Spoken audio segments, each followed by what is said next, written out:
one of the guys in the White House and one of the White House's strongest and most vocal supporters since day one. Please welcome a man who has obviously never watched The View, Congressman Matt Gaetz. Hello. How do you do? Thanks for having me. Thank you. You have watched? I do watch. You guys make news every week. Every day. We are the big political show. I was just wondering if you were wearing black as a consequence of, like, the death of the political left in the debate last night. It was quite something to observe. You know, don't count the dead yet, the bodies. Let's give it a little time before we count. Well, Joe Biden, at least. I mean, I was hoping maybe Whoopi's bell could wake up the Biden campaign if you hit it. I thought he was actually, he didn't do any harm to himself last night. What state's he going to win? I mean, this is a man who's, the fundamental premise of the Biden campaign is that he's electable and he can't seem to win elections. So now you have socialist Bernie Sanders against billionaire Michael Bloomberg. Yeah.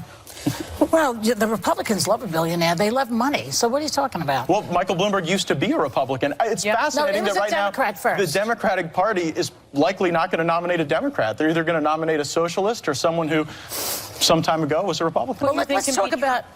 None of them. I don't think any of them are going to beat the president. I think we have a raging economy right now. The American family is seeing revenue pour in as a consequence of higher wages, more productivity, more business investment, more capital coming from overseas into our nation. Donald Trump was a Democrat first. He was. He was. We've all sort of been politically square dancing for a while, and I think that we're in a time of real political realignment. So let's talk about your boss for a second, because yesterday... Well, my boss are the people of Northwest Florida. Yeah, okay.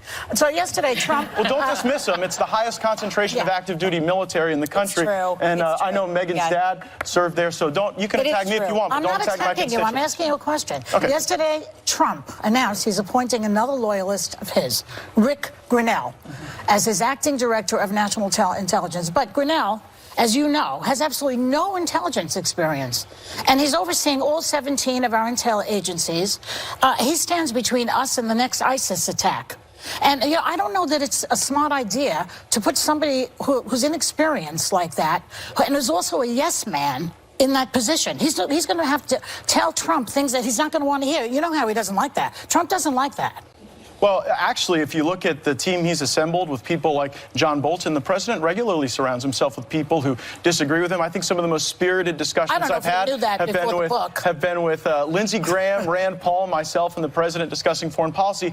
But on Rick Grinnell, 50 years ago, a gay man or a woman would not be able to serve in our intelligence community. There were teams of people that went to find out if you were gay. Wait a second. And they would, we'll get into Grinnell's qualifications, but just for a moment, I would like to take a second to reflect on the fact that it is a good thing in this country that we do not ban gay people from being able to patriotically serve in the intelligence community. Just transgendered people. Well, we shouldn't be banning anybody based on who they are and who they love. Well, that's not the kind of Republican I am, and it's not the kind of Republican the president is. So on Rick's qualifications, 8 years at the UN, 2 years in Germany. Yeah. He advised the Security Council. And Berlin, where he was active, is one of the hotbeds of intelligence activity. Nothing happens there without the chief of station and the ambassador working together. So Rick Grinnell is very qualified. So I think it is a breakthrough appointment. Okay, yeah, that's my argument. Germany, by the way, I was reading about him. They think he's very thin-skinned, but that's another story. Well, I mean, this is The View, aren't we all? I have another question for you. No, not.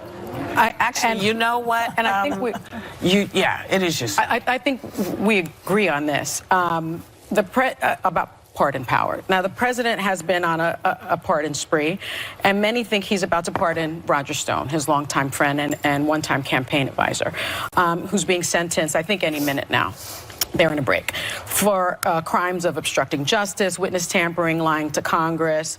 Do you think Trump should pardon Roger Stone? I do, and I think that it requires a review of the pardon power. Come on. Barack Obama pardoned over 1,700 people. Bill Clinton pardoned 459 people. Bill Clinton pardoned 16 people who were a member of a Puerto Rican terrorist organization that planned murders at the Franz Tavern here in the United States of America. Perhaps that wasn't the right thing to do. When we designed our Constitution, there were vestiges of the British monarchy that Americans still had some reverence for, and one was the notion that the executive, that the sovereign, could extend unlimited grace for any reason or no reason at all. Yeah, that was an element of the British system that I was saying was borrowed. No, I understand. What I was getting at is, can we agree that perhaps that pardon power needs to be reviewed and curbed? So, great question. election. In Federalist 74, Alexander Hamilton writes that the reason we have the pardon power is to serve as a check on a criminal justice system, which, if allowed to run wild, could create a great sense of sanguinity in our country. And so I think that if you look at the original intent of the pardon power, it cannot be limited. And again, Trump has pardoned 26 people. Obama pardoned over 1,700. Bill Clinton pardoned 459. So the answer to the question is what? I would agree that Roger Stone should be pardoned if for no other reason that there's been a double standard in this country where people like Peter Strzok, Lisa Page, Andrew McCabe, Clapper, Brennan have not faced consequences. Can I just ask you, how about Rob Blagojevich, who flees like a children's hospital? Was that a good pardon? I'll be honest with you, I don't know very much about the governor of Illinois.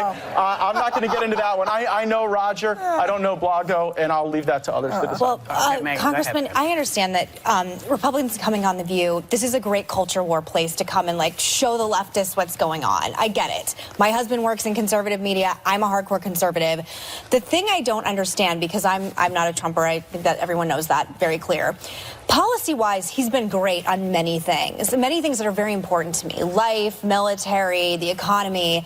But his character issues are still what holds me and so many, especially I think conservative women, back from going full throttle with him.